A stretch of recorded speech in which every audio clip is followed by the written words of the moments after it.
So last week we had a look at the nature of God-given authority.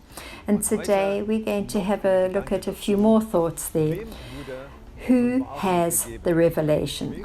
Miriam and Aaron had criticized Moses. And we're going to see how God defended the authority of Moses in the way he said, I have given Moses a measure of revelation that I have not given you to. So let's look at Numbers 12. There Miriam and Aaron criticized Moses because of the Cushite woman he had married. For he had taken a Cushite wife. And they asked, has the Lord really spoken only through Moses? Has he not also done it through us? And the Lord heard. And Moses was very humble. There was no one on earth more humble than he. And the Lord commanded Moses, Aaron, and Miriam, go out to the tent of God. And all three of them went out. Then the Lord came down in the pillar of cloud and stood in the entrance to the tent of God. And he called Aaron and Miriam to him, and the two of them came forward. And the Lord said to them, listen to what I am about to tell you. If there is a prophet of the Lord among you, I will make myself known to him by visions and speak to him by dreams. But with my servant Moses it is different. He has proved faithful throughout my house. With him I speak personally, directly, and not in riddles. He sees the Lord in his likeness. But why then have you not been afraid to speak to my servant Moses in this way? And here we see Miriam and Aaron, they were people who did hear from God, but through dreams and visions. But Moses, it was very different. With Moses, God spoke to him face to face. They spoke to each other. And at his death, we have a further defense of what God said. And we see that this revelation is once again that God gave Moses was just confirmed. And we see in Deuteronomy chapter 34:10, it says, there has never been another prophet in Israel like Moses. God speaking about him at his death. And he says there will be no one like him. Because the Lord knew him face to face. The Lord sent him to perform all the miraculous signs and wonders. What a wonderful statement at his death. The spiritual authority, chosen, ordained by God, will always receive the measure of revelation necessary for the task, and that will confirm his authority. The greater the task, the greater the revelation and the degree of revelation that this person needs, that God will also give him. And I just think this really great. And at this point, I can say I can have hope for my ministry. I know I'm in the right place. And so I also know that I will receive from heaven at any time and every time I need revelation for the task.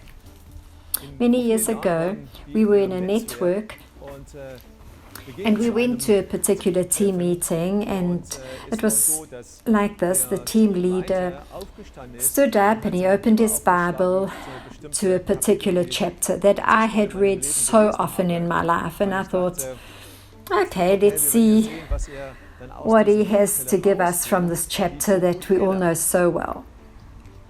And amazingly, he brought across revelation to us that was so important for us for the next phase of our team at that point. And I just sat there and was amazed. He had a God-given authority, and God gave him a measure of revelation for his task, and this was far higher than we could have understood at that time. And many years ago, we had a young man in the church with us, and God had his hand on this young man. And at one point he came to me and he said, God has told me, God has spoken to me, and he says I should go to the USA, to Metro Kids Ministry. And I know that I know that I know that he has spoken. And he had to get a visa, and as the story unfolded, it was only shortly before his flight that this visa actually was granted, right before his flight. But at that moment, in my spirit, I just sensed that God was doing something with him. God was giving him a revelation. He was giving him a faith for his life. And this impressed me. I knew that God was doing something with this young man, and we would see what an authority he would have in the future and what God was going to do with him in the future. And he became an elder in our church a bit later. So inspiration is the key to true leadership. A vision that inspires people and moves people is what every leader needs. In spiritual leadership, it begins with revelation. We get a revelation from the Lord, and this inspires me. I receive it, and then I seek his face. How do I now impart this to others so that it can inspire them, and that they will see this, that I've got this revelation from God, and that they will see God's spoken to me, and they're prepared to follow this God-given authority.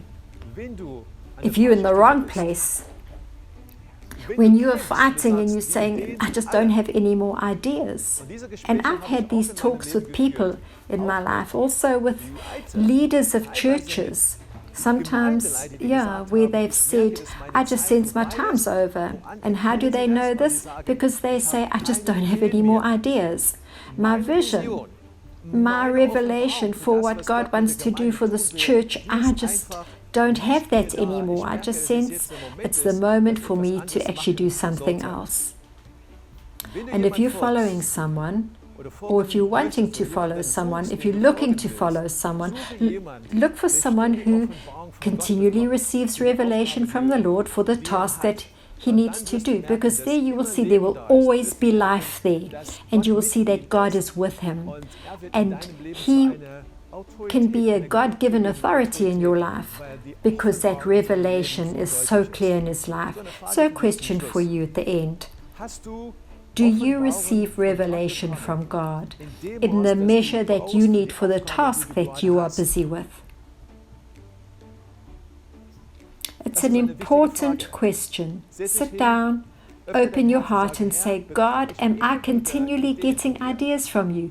And sometimes revelation can seem like this huge thing where we say, oh, I need to fast and pray for 3 weeks and then I'll receive revelation. No, revelation is something that even in our daily lives we can receive. Impulses that he gives us. Things that aren't difficult to receive from him. They're the revelation moments that God wants to give us. And these moments, we need them as leaders. Every leader, regardless of what area of ministry you're in, you need this. Ask God, and he will confirm whether your position, your task is what you need to be doing, because you will receive revelation. Otherwise, you may have to say, actually, I don't know if I'm in the right place. I must find something else. When you have a task from him, and here's the good thing, then you can expect the revelation for this. Because with this revelation, he actually confirms your authority. What a wonderful thought.